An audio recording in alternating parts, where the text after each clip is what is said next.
Bueno, entonces estamos viendo acá que Mendoza está, está dando allí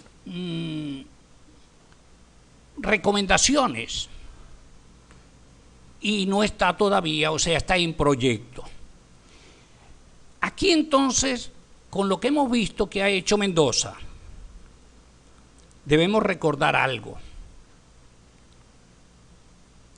El pensamiento científico. Cuando Mendoza está haciendo esto que estamos viendo allí, que ya hemos visto en algunos párrafos sus recomendaciones, sus apreciaciones, pues ella está en el conocimiento intuitivo, que es el que surge de manera inmediata, y surge de manera inmediata cuando, surge de manera inmediata porque lo está viviendo. Y entonces se convierte en un conocimiento intuitivo emocional, que era lo que les decía hace un momento. Entonces alguien me preguntaba en la primera sección, creo, que cuando se utilizaban los diferentes tipos de conocimiento, el discursivo, el a priori, el intuitivo, etcétera. Pues bueno, eso lo vamos viendo en la medida que nosotros mismos vamos escribiendo, ¿no? En qué medida yo me estoy manejando por allí. Pero por otra parte, de acuerdo con lo que hemos visto de esta autora Mendoza, que digo es una profesora que no tiene, digamos, las competencias todavía en investigación, pero que nos está sirviendo esos vacíos donde ella cayó para nosotros poder analizar en lo que nosotros no debemos hacer. Entonces, si recordamos la epistemología, de la cual también hicimos referencia, y aquí con esto que hemos visto, nos vamos a ubicar y a recordar que la epistemología se ocupa de problemas tales como las circunstancias psicológicas y sociológicas que se llevan a la obtención de conocimiento, a los criterios en los cuales se justifica o invalidan, así como la definición clara, precisa, de conceptos epistémicos más usuales, tales como la verdad, objetividad y realidad o justificación. Entonces, estos aspectos que ha señalado esta investigadora sobre este tema, pues allí, cuando ella está dando esos conceptos, cuando ella está dando esas recomendaciones, allí hay carencia de objetividad. No hay una realidad, porque esa no es la realidad, esa es su realidad, pero no la del lugar o la del estado donde lo está mirando. Esa es su percepción. Entonces, epistemológicamente, no está llevando el discurso de manera adecuada. Entonces, recordemos que la epistemología, y por eso debemos manejar estos conceptos, procura dar respuesta a preguntas como ¿qué es el conocimiento? O sea, ¿qué conocemos? ¿Qué es eso? ¿Qué es el conocimiento en realidad? Sí, ¿qué conocemos en realidad de esto? ¿Cómo lo adquirimos? ¿Y qué razonamiento se utilizó para nosotros hacer esa adquisición de ese conocimiento?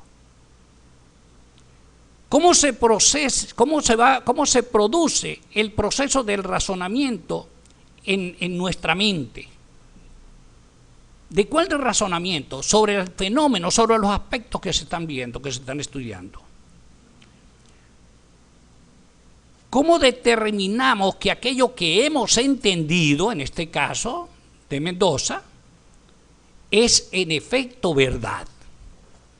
Entonces, he aquí una de las grandes, digamos, virtudes que nos permite la epistemología.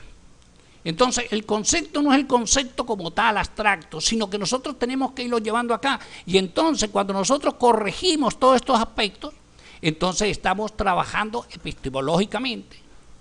Estamos utilizando los conocimientos, el conocimiento científico, apropiadamente, y eso es lo que le va a dar la validez, tanto interna como externa, a nuestro planteamiento de problema.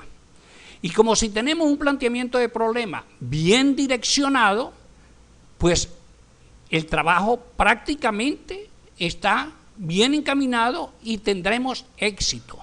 Si tenemos un planteamiento de problema sesgado, equivocado, con mucha subjetividad, pues todo lo que vamos a obtener tiene las mismas características, porque eso no lo va a cambiar. Ahora bien, aquí tenemos también, de una vez nos sirve ver un poco lo de las normas APA. Aquí Mendoza está citando a un autor y comienza desde acá y termina exactamente aquí, pero esta cita tiene más de 40 palabras. Y como tiene más de 40 palabras, las normas APA nos indican cómo debemos presentar una cita que tenga más de 40 palabras. Entonces, obviamente, que la revisión tiene que ser holística, no solamente desde el punto de vista contextual, sino para que esto pueda ser entendido por una determinada comunidad que debe ajustarse a unas normas. En este momento las que se manejan son las normas APA, que ustedes ya conocen y manejan muy bien. Continúa Mendoza, dice: en tal sentido, al realizar los procesos indispensables en la escuela para llevar a cabo esta investigación y tomando como punto de partida la formación continua en el área de matemática, yo le pregunto, o sea, indudablemente cuando ella habla de una escuela, la pregunta es ¿a cuál escuela se refiere?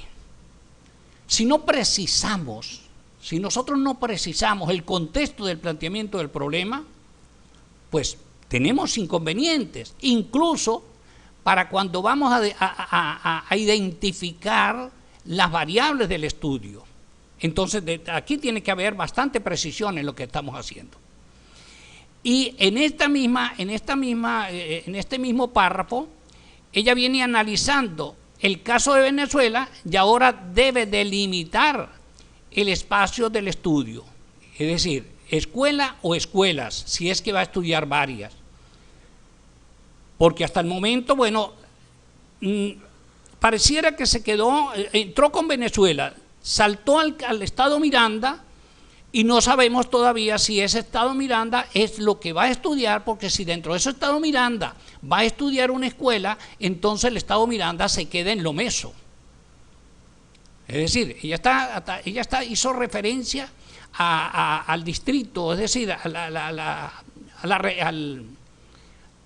al sector educativo del estado Miranda, que esto es, digamos, estadal, la educación allí es estadal. Y continúa por acá diciendo que, bueno, que buscar la manera de que el docente domine los contenidos con la finalidad de transmitir los conocimientos. Es decir, ya aquí está dando sugerencias. Y no podemos entrar a dar sugerencias porque estamos en un proyecto, estamos diseñando, delineando el camino por el cual vamos a transitar para poder encontrar los resultados en la población donde se debe hacer el estudio. Voy a continuar por acá.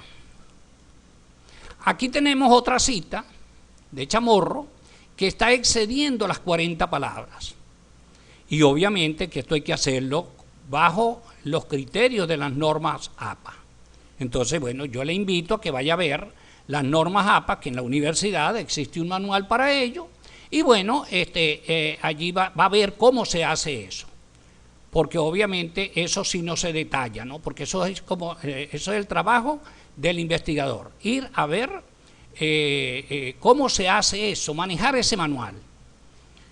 Luego tenemos por acá que dice, bueno, continúa diciendo que hay una debilidad en el razonamiento matemático de los educandos, debido a la dispersión y desagregación de la formación del docente en general. Aunado a esto, la institución no se ha inclinado preferiblemente por la formación estratégica y permanente de los docentes para modificar la conducta de la enseñanza. Entonces, aquí le digo, porque comenzó por acá, aquí comienza, dispensen, dice: no obstante, siendo el caso de la escuela básica estadal, Armando Reverón, aquí ya entró, aquí ya llegó a lo micro, aquí ya llegó a lo micro. Entonces, cuando estaba refiriéndose al Estado Miranda, estaba en lo meso. Ahora ya va al puntual, va a esta escuela, va a trabajar en una escuela. Y dice, se ha venido denotando una profunda debilidad en el razonamiento matemático de los educandos debido a la dispersión y desagregación. Bueno, allí empieza a decir lo que está pasando allí. Y le digo, ha delimitado el tema de estudio, pero ya está presentando las causas del problema y no ha ejecutado el estudio. Las causas del problema los vamos a obtener.